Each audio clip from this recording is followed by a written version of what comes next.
नमस्कार। आज के वीडियो में हम पढ़ेंगे अंग्रेजी वर्णमाला के बाकी के जो भी प्रकार हैं उनके बारे में। इसके पहले जो हमने वीडियो बनाया था उस पे अपन ने पढ़ लिया था अंग्रेजी वर्णमाला के सीधे क्रम में पूछे जाने वाले प्रश्नों के टाइप। ये सब जो लिखे हैं अंग्रेजी वर्णमाला परीक्षण में पूछे जाने वाले प्रश्नों के टाइप हैं।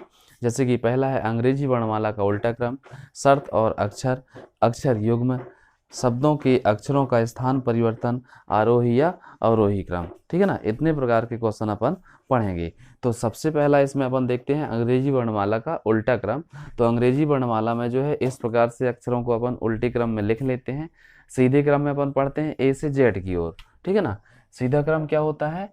अगर सीधे क्रम में अपन पढ़ेंगे तो ए से जेड की ओर पढ़ेंगे, और विपरीत क्रम में अगर पढ़ते हैं अपन तो जेड से ए की ओर। तो अंग्रेजी वर्णमाला का विपरीत क्रम ये लिखा हुआ है, Z Y X W V U T S R Q P, ऐसा करके ए तक अपन चलते हैं। ठीक है ना, तो अंग्रेजी वर्णमाला के सीधे क्रम के जो मान होते हैं वो हमको अच्छे से मालूम है, या फिर अगर नहीं मालूम है तो जो भी संबंधित वीडियो है वर्णमाला से उसको आप लोग देखिएगा तो पूरा क्लियर हो जाएगा किसी भी अक्षर का स्थान क्रम क्या होता है।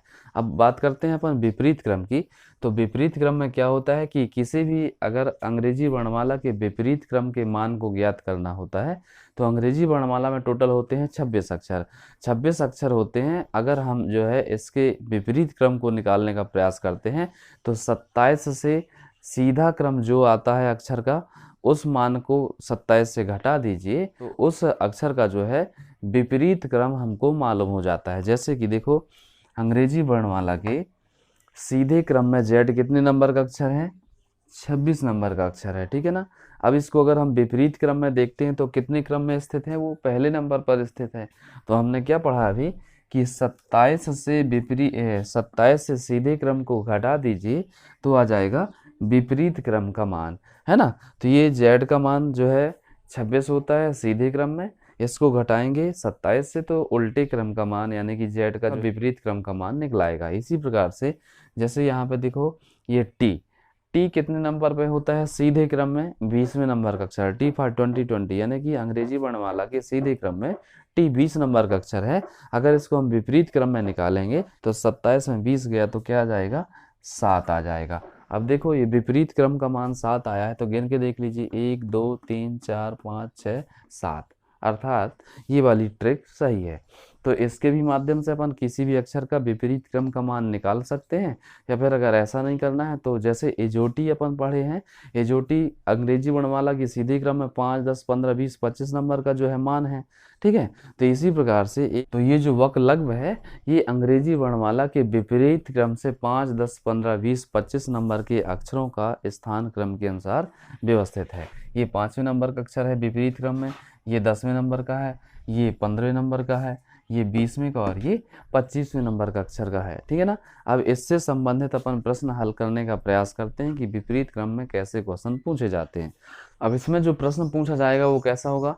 तो अंग्रेजी वर्णमाला को विपरीत क्रम में लिखने पर बाएं साइड से 10वां अक्षर क्या होगा? तो देखो ये अंग्रेजी वर्णमाला का विपरीत क्रम हो गया। अब ये बायां साइड इसका ये कहलाता है और दायां साइड कौन सा? ये वाला कहलाएगा। अब देखो अंग्रेजी वर्णमाला के विपरीत क्रम का अपन को 10वां अक्षर बताना है। तो 10वां अक्षर क्या होता है? अपन ने जो ये कोडिंग पढ़ी है इससे अनुसार क्लियर कर सकते हैं। ठीक है ना, 5 10 यानी कि विपरीत क्रम में 10वां अक्षर क्या होगा? क्यू होगा। तो यहाँ पे अपन बता देंगे कि भाई क्यू नंबर का अक्षर इसका होगा। या फिर ऐसा भी पूछ सकता है कि अंग्रेजी वर्णमाला के विपरीत क्रम में बाएं से 10वें अक्षर के बाएं 7वां अक्षर क्या होगा?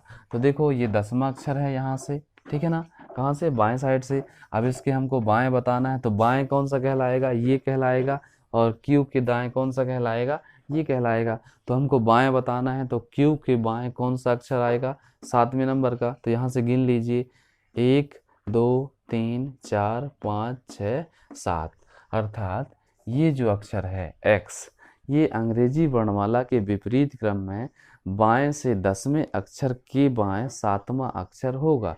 अगर इसमें ऐसा पूछा जाए कि अंग्रेजी वर्णमाला के बाएं से 10वें अक्षर के दाएं 12वां अक्षर क्या होगा? ठीक है ना, तो ये क्या है? 10वां अक्षर है। अब इसके दाएं की बात कर रहे हैं तो दाएं साइड कौन कौन से नंबर का अक्षर पूछा जा रहा है? 12वें नंबर का। तो 12वें नंबर का अक्षर कौन सा होगा? तो देखो यहाँ पे ये 10 दिया हुआ है और दाएं साइड चलना है, तो दाएं साइड चलना है, कितने नंबर का अक्षर पूछा जा रहा है? 12वें नंबर का अक्षर, मतलब कि 10 और 12 कितना हो जाएगा? 22। तो यहाँ पे हमको मिल रहा है कि 5, 10, 15, 20, 20वें नंबर का अक्षर क्या है? जी है। और जी के आगे 2 अक्षर और चलेंगे तो हमको 22वें नंबर का अक्षर मिल जाएगा। तो जी कहाँ पे लिखा हुआ है? ये लिखा है जी, है ना। अब 2 अक्षर और चलना है तो एफ और ई, यानी कि ई कौन से नंबर का अक्षर हो जाएगा? 22वें नंबर का अक्षर हो जाएगा। अगर फिर ऐसे नहीं कर बनता है अपन से तो कितना हो जाएगा? ये देखो इसमें 10 और 12 कितना हो जाएगा? 22। इसको अपन को अंग्रेजी वर्णमाला के उल्टे क्रम में अपन को बताना है कि कौन से नंबर का अक्षर 22वां होगा। 27 से 22 घटा दीजिए, ठीक है ना। 27 से 22 घटेगा तो कितना आ जाएगा?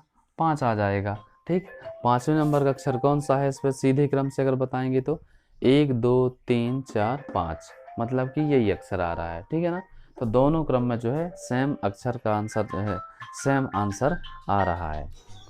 तो अंग्रेजी वर्णमाला के विपरीत क्रम के अनुसार जो है इस पे अपन ने बाएं साइड से 10वें अक्षर के दाएं 12वें अक्षर को ज्ञात करने के लिए 2 तरीके से ज्ञात किया। एक तो बाएं से दाएं चल रहे हैं सीधे सीधे क्रम में, तो 10 धन 12 बराबर 22 हो जाएगा। और 22 नंबर का अक्षर ये वक्र से ज्ञात कर लेंगे, ये 5, 10, 15 और ये 20 नंबर का अक्षर है, ठीक है ना। तो ये 20 नंबर का अक्षर है, इसके 2 अक्षर और आगे चलेंगे तो अपन को 22वें नंबर का अक्षर मिल जाएगा। जैसे कि ये जी जो है 20वें नंबर का अक्षर है, तो ये 21 और फिर इसके बाद ये 22, ठीक है ना। अगर ऐसे ज्ञात नहीं करना है तो अपन को इसके माध्यम से ज्ञात करना है, जो मैंने ये बताया था कि 27 में से सीधे क्रम को घटा दीजिए, ठीक है ना। तो ये 27 टोटल जो है अंग्रेजी वर्णमाला के अक्षर 26 होते हैं, तो 27 से अगर अपन किसी भी मान को घटाते हैं तो उसके सीधे क्रम में मान निकल आता है। तो जैसे अपने पास आया है 22, ठीक। 22 को अपन क्या करेंगे? 27 से घटा देंगे तो 27 में से 22 जाएगा तो कितना बचेगा? 5 बचेगा। और 5वें नंबर का अक्षर सीधे क्रम में क्या होता है? ई, मतलब कि वैसे में भी ई मिलेगा और ऐसे में भी ई मिलेगा, जैसे आपको अच्छा लगे उस सुविधा के अनुसार आप करिए, ठीक। अब अंग्रेजी वर्णमाला में अपन पढ़ते हैं उसका तीसरा टाइप, जिसका नाम है शर्त और अक्षर। शर्त और अक्षर के अनुसार क्या होता है कि अंग्रेजी वर्णमाला के पूरे 26 के 26 अक्षरों को लिखने के बाद उसमें कुछ निश्चित क्रम के अक्षरों को विलुप्त कर दिया जाता है या फिर उनको चिन्हित कर दिया जाता है। फिर इसके बाद बाकी के जो अक्षर से मिलकर वर्णमाला बनती है, उस वर्णमाला में किसी भी अक्षर का बाएं से या दाएं से स्थान क्रम पूछ लिया जाता है। जैसे कि देखो इस पे क्वेश्चन लिखा जा रहा है A, B, C, D, E, F, G, H, I, J, K, L, M, N, O, P, Q, R, S, T, U, V, W, X, फिर इसके बाद Y और Z, ठीक है ना। टोटल ये 26 अक्षरों को ऐसा सीधे क्रम में लिखा जाता है और इसमें ऐसी शर्त दी जाती है, क्योंकि इसका नाम ही है शर्त और अक्षर, है ना। तो इसमें एक ऐसी शर्त दी जाती है कि अंग्रेजी वर्णमाला के बाएं से प्रत्येक चौथे अक्षर को हटाने के बाद बाकी जो वर्णमाला बचती है उस पर बाएं से या दाएं से किसी भी अक्षर का स्थान क्रम ज्ञात कीजिए। तो देखो इस अंग्रेजी वर्णमाला के अपन बाएं से चौथे अक्षर को हटाते हैं। शर्त चौथे की जगह 5वें, 6वें या 7वें कोई भी ऐसा अक्षर दे सकता है, ठीक है ना। चौथा अपन ले आ रहे हैं, तो बाएं से चौथा अक्षर कौन सा होता है? डी होता है। अब प्रत्येक चौथे अक्षर को हटाना है तो ऐसे में क्या कर लीजिए, अंग्रेजी वर्णमाला के हमको नंबर याद हैं, 4 की टेबल पढ़ दीजिए, यानी कि 4 एकम 4, 4 दूनी 8, 4 ती 12, 4 चौके 16, 4 पंजे 20 और 4 छंग 24। मतलब कि 4 4 के जो गुणज हैं उसमें जो भी आएगा अपन को संख्या, उसमें अपन क्या करते चलेंगे? टिक करते चलते हैं। तो 4, फिर 8वें नंबर का ये है, 12वें नंबर का अक्षर ये है, 16वें नंबर का अक्षर ये है, 20वें नंबर का ये है और 24वें नंबर का अक्षर ये है। तो इस प्रकार से अपन इन अक्षरों को चिन्हांकित कर लेते हैं और फिर बाकी के जो बचते हैं उस पर अपन को बताना है कि मान लो बाएं से 9वां अक्षर क्या होगा, ठीक है ना। तो यहाँ पे देखिए कि बाएं से इनको छोड़ दीजिए जो हमने चिन्हांकित किया है, फिर बाएं से 9वां अक्षर बताना है। तो 1, 2, 3, 4, 5, 6, 7, 8, 9, तो 9वां अक्षर क्या आ रहा है अपना? के आ रहा है, ठीक है ना। मतलब इसका आंसर क्या होगा कि बाएं से 9वां अक्षर क्या होगा। तो देखिए 1 2 3 4 5 6 7 8 9, तो बाएं से 9वां अक्षर क्या आ जाएगा, के आ जाएगा। अब इसमें ऐसे भी क्वेश्चन पूछा जा सकता है कि जैसे अपन अंग्रेजी वर्णमाला का प्रत्येक चौथा अक्षर हटा दिए हैं, चौथा अक्षर हटाने के बाद हम इसमें हमसे पूछा जा सकता है कि बाएं से 15वां अक्षर क्या होगा, ठीक है ना। तो यहाँ पे देखो 1 2 3 4 5 6 7 8 9 10 11 12 13 14, ये 15वां अक्षर कौन सा आ जाएगा अपना, एस आ जाएगा, ठीक है ना। तो शर्त और अक्षर से संबंधित इसी टाइप के क्वेश्चन दिए जा सकते हैं और इसके अलावा कोई इसमें तरीका नहीं होगा, ठीक है ना। इसमें बाकी की क्वेश्चन की जो प्रैक्टिस है अपन पुस्तक से करेंगे, यानी कि आप लोग पुस्तक से करेंगे तो इसमें ज़्यादा और महारत अपन को हासिल हो जाएगी। अतः आप जो है बाकी के और बहुत सारे प्रश्न जो है पुस्तक से लगाने का प्रयास करें। फिर इसका नेक्स्ट टाइप दिया गया है अक्षर युग्म। अक्षर युग्म में क्या होता है कि इसमें कोई एक शब्द दिया गया होता है, उस शब्द में हमें देखना होता है कि उस शब्द में दिए हुए अक्षरों के कितने ऐसे जोड़े बनते हैं जिस प्रकार से अंग्रेजी वर्णमाला में जो है अक्षर, किसी भी एक अक्षर के बाद दूसरा अक्षर आता है। जैसे कि अपन यहाँ पे देख सकते हैं, जैसे अक्षर युग्म से संबंधित एक इसमें एग्जाम्पल दिया गया है, पेमेंट्स। ये पेमेंट्स शब्द दिया गया है। अब इसमें देखते हैं कि अंग्रेजी वर्णमाला के अनुसार कितने इसमें अक्षर के युग्म बन रहे हैं, यानी कि जोड़े बन रहे हैं। तो देखो ये एस और टी लिखा है, सीधे क्रम में भी बनना चाहिए या उल्टे में भी चलेगा, ठीक है ना। सीधे क्रम या उल्टे क्रम दोनों में अगर बना है तो वो जोड़ा मान्य होगा, अक्षर युग्म से संबंधित जो भी शर्त दी गई होगी। तो देखो टी कितने नंबर का अक्षर है, 20वें नंबर का अक्षर है, एस 19वें नंबर का अक्षर है। ये देखो ये एस और टी लिखा है ना, तो ये एस पहले आएगा टी बाद में आएगा, लेकिन इसमें एस बाद में है टी पहले है, लेकिन दोनों हैं साथ में, यानी दोनों एस और टी के बीच का जो अंतर है एक ही है। अतः इसका एक जोड़ा ये बनेगा, ठीक है ना। फिर इसके बाद दूसरा जोड़ा देखते हैं कि कौन सा बन रहा है। तो देखिए ये 13वें नंबर का अक्षर है, 13 14 15 16, अर्थात पी जो है 16वें नंबर का अक्षर है, ये 13वें नंबर का अक्षर है। तो इसमें एक और जोड़ा ये बन रहा है 13 और 16 वाला, मतलब कि एम और पी का। इसके अलावा और कौन सा ऐसा जोड़ा बन रहा है, देखो इसमें ये 13वें नंबर का अक्षर है ना, 13 14 15 16, मतलब कि दो बीच में अक्षर आएंगे इसके, तो हैं इसके बीच में दो अक्षर, ठीक है ना। तो एक जोड़ा ये बना, एक जोड़ा ये बना। और कोई ऐसा जोड़ा है क्या, एम के अगर तुरंत बाद यहाँ ये बीच में अक्षर ना होता, एन होता, तो एक जोड़ा ये बन जाता। जैसे देखो ये एम और एन लिखा है, ठीक है ना। तो यहाँ पे सिर्फ इसमें दो जोड़े बन रहे हैं, तो वो कौन कौन से जोड़े हैं, पी और एम, इसके अलावा टी और एस, ठीक है ना। अब इस पे एक और मैं क्वेश्चन दे रहा हूँ जिसमें कि आप लोग जोड़े बनाइए, ठीक। जैसे कि लिखा है लेआउट। अब इस लेआउट्स में कितने ऐसे जोड़े बन रहे हैं, उन जोड़ों को आप लोग बनाइए, ठीक है। और जो भी इसका आंसर आता है तो कमेंट में ज़रूर बताना। फिर इसके बाद इसमें अपन नेक्स्ट एग्जाम्पल देखते हैं, यानी नेक्स्ट टाइप देखते हैं कि कौन सा अगला प्रकार होगा। तो शब्दों के अक्षरों का स्थान परिवर्तन। इसमें कोई भी एक शब्द दिया गया होगा, उस शब्द में दिए गए अक्षरों के स्थान परिवर्तन करना है, और फिर इसके बाद बाएं से या दाएं से बताना है किसी भी अक्षर का स्थान क्रम। तो जैसे इसमें प्रश्न दिया गया है इंट्रोडक्शन, ये शब्दों के अक्षरों का स्थान परिवर्तन से संबंधित इसमें शर्त दी गई है कि पहले अक्षर के स्थान पर 7वें नंबर का अक्षर आएगा और 7वें नंबर के अक्षर पर पहले नंबर का जो है अक्षर आएगा।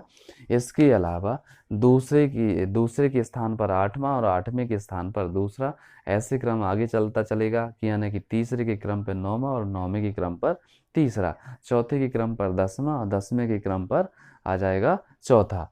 तो देखिए ये पहला अक्षर है, पहले अक्षर के स्थान पर कौन सा अक्षर आ रहा है, 7वां। टोटल अक्षर इसमें गिन लेते हैं कि 2 4 6 8 10 12। तो इनकी नंबरिंग चाहो तो थोड़ी सा लिख सकते हो, 1 2 3 4 5 6 7 8 9 10 11 और ये 12, ठीक है ना। अब पहले अक्षर के स्थान पर कौन सा आ रहा है इसमें, 7वां अक्षर, ठीक है ना। तो 7वें अक्षर को यहाँ पे लिख दीजिए। और इसके बाद ये जो पहला अक्षर है ये किसके स्थान पर आ रहा है, 7वें नंबर के स्थान पर आ रहा है, ठीक है ना। तो 7वें अक्षर के स्थान पर इसको अपन पहले अक्षर को लिख देंगे। अब इसी प्रकार से ये दूसरा जाएगा 8वें पे, 8वां जाएगा दूसरे पर, तीसरा जाएगा 9वें पर और 9वां जाएगा तीसरे पर। तो इनको लिख दीजिए। तो ये पूरे अक्षर चाहो तो एक साथ लिख सकते हो इनके नीचे, क्योंकि वही क्रम आएगा जैसी शर्त लिखी है उसी के अनुसार आएगा, ठीक है ना। तो यू हो गया, सी हो गया, फिर इसके बाद टी है, आई, ओ, और फिर इसके बाद एन। फिर ये अक्षर ये पूरे यहाँ से कंप्लीट हो गए, है ना। 6 अक्षर ये पूरे कंप्लीट हो गए। अब बचे 6 अक्षर ये, तो हमने ये आई पहले लिख ही दिया था, तो इस आई को यहाँ थोड़ी सा अच्छे से लिखो, आई, फिर इसके बाद ये आ जाएगा एन, फिर टी, फिर इसके बाद आएगा आर, ओ, और आ जाएगा डी। ठीक, तो इन अक्षरों को अपन इस प्रकार से जमाएंगे। अब इसमें प्रश्न पूछा जाएगा, ऐसा पहले शर्त दी गई होगी, ठीक है ना, कि शब्द के अक्षरों का स्थान परिवर्तन करना है। तो स्थान परिवर्तन करने के लिए इसमें शर्त दी जा सकती है कि पहले अक्षर के स्थान पर 7वां, 7वें के स्थान पर पहला, दूसरे के स्थान पर 8वां, 8वें के स्थान पर दूसरा। तो इस प्रकार से ये क्रम बनेगा। अब इस क्रम में पूछा जा सकता है कि बाएं से 5वां अक्षर क्या होगा। ये जो नई व्यवस्था बनी है, इस नई व्यवस्था में बाएं से 5वां अक्षर क्या होगा। तो बाएं से 5वां अक्षर गिन लीजिए, 1 2 3 4 5, मतलब कि 5वां अक्षर क्या होगा बाएं से, ओ होगा। तो इसका आंसर आ जाएगा ओ, ठीक है ना। अब ऐसा भी पूछ सकता है कि दाएं से 7वां अक्षर क्या होगा। तो यहाँ से गिन लीजिए, दायां ये कहलाया, बायां ये कहलाया, तो 1 2 3 4 5 6 7, है ना। तो 7वां अक्षर क्या आ जाएगा, ये आ जाएगा। अब नेक्स्ट टाइप का क्वेश्चन पूछा जा सकता है आरोही या अवरोही क्रम से संबंधित में, ठीक है ना। तो आरोही या अवरोही क्रम में क्या पूछा जाएगा कि इसमें कोई भी एक अर्थपूर्ण शब्द दिया गया होगा, यानी कि इसमें कोई शब्द दिया जाएगा, जैसे कि जनवरी लिखा है, ठीक है। ये जनवरी शब्द में इसमें अपन को क्या करना है, आरोही या अवरोही क्रम में सजाना है। फिर पूछा जाएगा कि किसी भी दिए गए शब्द को आरोही या अवरोही क्रम में सजाने पर कितने अक्षरों का स्थान परिवर्तित नहीं होता है, या फिर कितने अक्षरों का स्थान परिवर्तित होता है। तो इसमें जो है अपन अंग्रेजी वर्णमाला को शब्दकोश के अनुसार जमाने का प्रयास करते हैं कि जैसे ए के बाद बी आता है, बी के बाद सी, सी के बाद डी, यानी कि एक निश्चित क्रम से। आरोही क्रम का मतलब ही यही होता है, जैसे कि पहला अक्षर ए, फिर दूसरा बी, तीसरा सी, यानी कि नंबर के हिसाब से कौन सा अक्षर किसके बाद आएगा, ठीक है ना। जेड के बाद सी नहीं लिख सकते, है ना, वाई के बाद बी नहीं लिख सकते हैं। तो इस पे अब अपन क्या करेंगे, इन अक्षरों को आरोही क्रम में सजाते हैं। ठीक, आरोही में भी सजा सकते हो, अवरोही में भी सजा सकते हो। अवरोही में जो है बड़े मान के अक्षर आगे होंगे, तो अपन आरोही में जमाते हैं। तो सबसे पहले अक्षर कौन सा आएगा, ए आएगा। इसमें 2 ए दिए गए हैं, तो ए के बाद ए लिखेंगे, क्योंकि एक के ऊपर ए तो लिख नहीं सकते, तो एक के बाद एक ही आएगा, है ना। तो ए हो गया, ए हो गया, यानी कि 2 ए हो गए। फिर इसके बाद कम मान वाला कौन सा अक्षर है, जैसे कि इसमें दिया है जे, तो जे को लिखेंगे। फिर इसके बाद जे से थोड़ी सा बड़ा कौन है, एन है, तो एन लिखेंगे। फिर इसके बाद कौन सा अक्षर है, आर है। फिर इसके बाद आएगा यू, और फिर इसके बाद कौन सा अक्षर आएगा लास्ट में, वाई आएगा। यानी कि टोटल 7 अक्षर हैं। 7 अक्षरों को अपन ऐसे आरोही क्रम में सजा देते हैं। तो इसमें देखते हैं कि सिर्फ ऐसे 2 ही अक्षर हैं जो कि अपने स्थान से परिवर्तित नहीं होते हैं, बाकी के जो है अक्षर अपने स्थान से जगह चेंज कर लेते हैं। तो एक जोड़ा ये बनता है इसमें, और एक जोड़ा ये बनता है। तो ये 2 जोड़े ऐसे हैं जो कि अपने स्थान पे अडिग हैं, चाहे उनको आरोही क्रम में जमाएं या फिर अवरोही क्रम में जमाएं। अब इसमें एक क्वेश्चन मैं आप लोगों को देता हूँ, उसे आप लोग करिए, ठीक है ना। जैसे कि देखो लिखा है बैंकर। ये बैंकर में दिए गए सब अक्षरों को आरोही क्रम में या अवरोही क्रम में सजाइए, फिर बताइए कि कितने अक्षर जो हैं अपने स्थान से परिवर्तित होते हैं या नहीं होते हैं। तो इस वीडियो में इतना ही। अब जो अगला वीडियो होगा रीजनिंग का, वो शब्द संरचना से संबंधित होगा, जिसे आप लोग ज़रूर देखिए।